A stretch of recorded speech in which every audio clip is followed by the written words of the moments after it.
ایک دفعہ کا ذکر ہے کہ کسی بادشاہ کو 2 باز تحفے میں ملے۔ اتنے خوبصورت پرندے بادشاہ نے پہلے کبھی نہیں دیکھے تھے۔ اس نے وہ دونوں باز اپنے ایک مخصوص ملازم کے حوالے کرتے ہوئے کہا کہ ان کی بہترین تربیت کرو۔ ایک دن اس ملازم نے آ کر بادشاہ سے کہا، بادشاہ سلامت، ان دونوں میں سے ایک باز تو بہت اونچی اور شاندار اڑان اڑنے لگا ہے، مگر دوسرا اپنی شاخ سے اڑ ہی نہیں پاتا۔ میں نے ہر طرح سے کوشش کر کے دیکھ لیا ہے۔ بادشاہ نے اپنے وزیروں اور مشیروں کے سامنے یہ مسئلہ رکھا۔ کئی دن، ہفتے، مہینے گزرے، مگر کسی بھی ترکیب سے وہ باز اڑ نہ سکا۔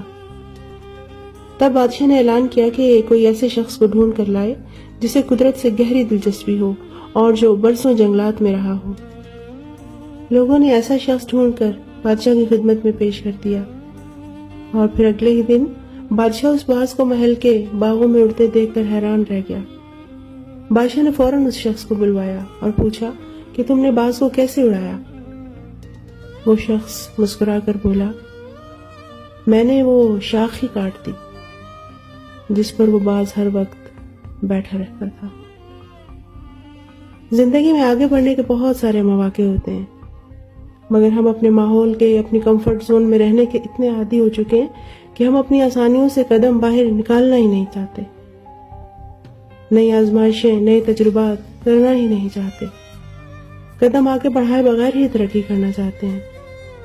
ایسا نہیں ہوتا۔ ڈریں مت، اپنی جگہ کو چھوڑیں، مشکلات کا، آزمائشوں کا سامنا کریں تاکہ زندگی میں اور آگے بڑھ سکیں۔